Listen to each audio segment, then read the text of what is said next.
Hello everyone, Jobenblue here with the August 2017 RPCS3 progress report. There are lots of cool things to talk about this month, so let's go ahead and get started. First off, we have the compatibility wheel. As to be expected, it's looking a lot nicer now. 220 new games have been tested since July, and all of the numbers are looking better, with 227 games no longer classified as just being loadable or doing nothing. Let's take a look at some of these games. There's so many games that get improved that we can't cover them all, but the report specifically covers 11 groups of games, so we'll take a look at those. Starting with the Atelier series. Performance was improved due to a Vertex rewrite. How well, you may ask? On an i5 4690K, the game doesn't tend to drop below 60 FPS, and in some scenes, it can reach 100 FPS. A Vertex bug was fixed by Jars, which corrected the character outline color. That same graphical fix improved Little Big Planet and Kingdom Hearts. Next, we have Catherine, the Atlas game for RPCS3 that we can actually talk about. There were massive performance increases, with users of a 3.7 GHz Skylake i3 and lower reporting a solid 30 FPS. Despite a lurking graphical bug on the Intel Vulkan drivers, the game is playable on basically any decent CPU. The Devil May Cry HD collection also saw improvements, and due to a Vertex rewrite, has no problems reaching 60 FPS. There was previously an issue with the launcher used to select between the three games being broken, but has been greatly improved. Despite an issue of DMC2 when trying to start the alternative Lucia campaign, the collection is basically flawless. One of the games that was upgraded to playable this month was Dragon's Crown. The game used to crash on startup, and it left the RPCS3 devs stumped as to why.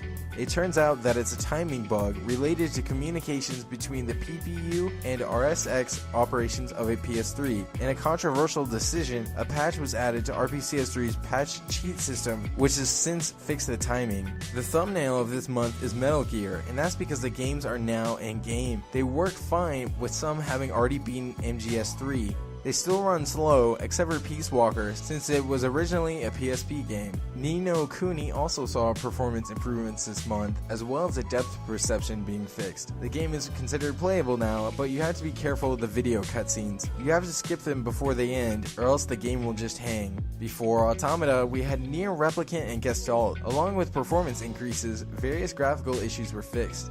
The games are now considered playable, with what seems to be broken HDR and areas of low performance still being an issue. Who needs a PC port when we can just play Red Dead Redemption on RPCS3? There have been graphical improvements to characters, lighting, and such, with foliage still being an issue. There have been performance increases, but that does not seem to be stable throughout, as some areas were more affected than others. It has been so long since I started the August report that the actual remake is being released soon, but here we have Shadow of the Colossus HD. As of August, it's not playable as the performance dips to single digits, but despite that, it has been greatly improved. It's no longer a crashy, broken mess, and as you can see, you can actually get in-game and start to play it. There are some bugs that RPCS3 cannot fix with the Skate series, but that doesn't mean that RPCS3 can't still try to improve Skate 3. Performance has been greatly improved, with many areas running at full speed, but it is still plagued by graphical bugs. As you can see from this screenshot in the video, it still has a little bit to go, but at least the cars have been fixed to a point where they behave like a normal car should, and don't roll around anymore. The Yakuza games, specifically 3, 4, and Kenzan, are the last games that we will take an in-depth look at.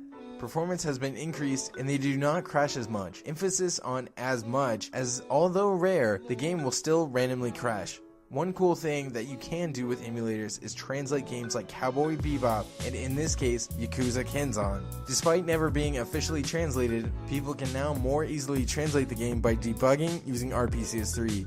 There's a whole project dedicated to this, and there's a link to this website in the description. Now it's time for some screenshots of games that weren't covered in depth but also saw improvements. Please realize that this is not everything. There are just too many games that change to be able to cover them all. We have Ace Combat, Afro Samurai, Alpha Protocol, a very graphically buggy Army of Two the 40th Day, BlazBlue, Dead Space 3, 2 of Castlevania, COD MW3, Contrast, Tales of Xillia, Dragon's Dogma, the Crash Bandicoot remake, Dark Void, 2 more of DMC, Dragon Ball Z, Raging Blast 2, Drakengard, and Family Guy, Crystal Defenders, I don't know what this is, Final Fantasy X, Game of Thrones, Goat Sim, Hot Shots, GTA 5, Hitman, Sean, Injustice, Killer is Dead, King's Quest, Little Big Planet, and Karting.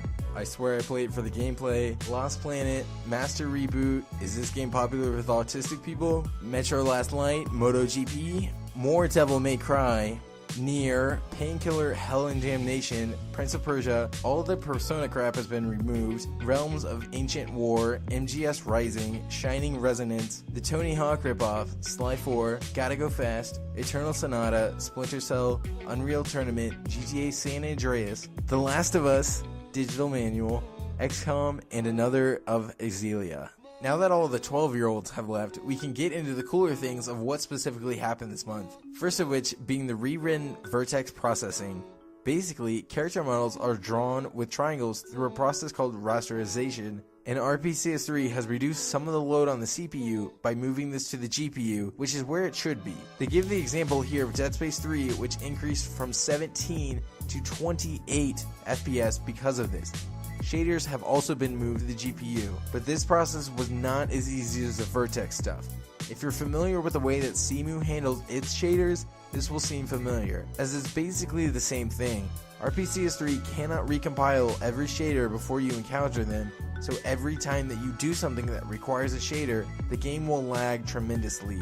This is because it has to stop and modify the shader to fit your specific GPU before it can keep going. Cemu now has a way to keep track of every single shader in a file and load that beforehand as to avoid this issue. This happens with Dolphin 2, but you don't notice it. It basically gets loaded to a cache so that the program knows what to do with it for the next time. Mafia 2 is an example of this in an extreme case where you can sit there and it will generate a larger number of shaders than it actually uses, as it modifies the same shaders multiple times. They think that this will be greatly improved in September, but I haven't seen that report yet, so I don't know the conclusion as of right now. They specifically talk about Dolphin and the process it uses called Ubershaders, where there is a link that you can read more about it. RPCS3 cannot use Ubershaders, but they still believe that the stutter can be fixed. SPU and LIB-LV2 are up next, with the OG Far Cry gameplay explained later on. The PS3 has 6 SPU cores, and one of the functions used by the cores is called raw SPU, which is used by high-end games like Crysis.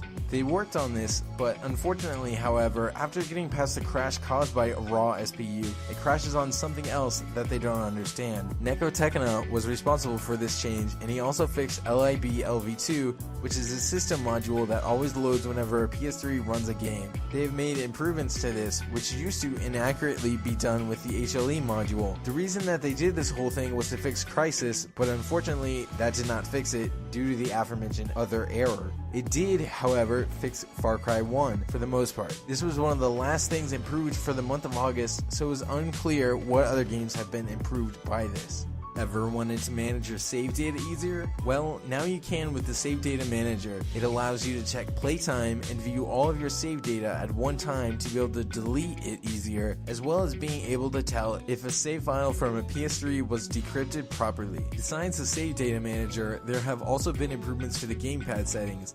You can now add more than one controller, and not only that, you can use different types of controllers at the same time, like an Xbox controller for player 1, keyboard for player 2, and a PS3 controller for player 3. Many people have already started playing co-op games like Scott Pilgrim vs. the World using this. Trophies have also been improved, and some graphics have been added for whenever they happen. This is not the final design, however, as this is more so the start of the beginning of adding trophy support. These next things are more for the website in general, and they are dedicated forums, as the old ones weren't as reliable, and the compatibility list has been integrated with this. Lastly, there is a dark mode for the RPCS3 website, which can be triggered by this crescent moon. ANI has also added a dark theme to RPCS3. Here are some of the developer-specific commits.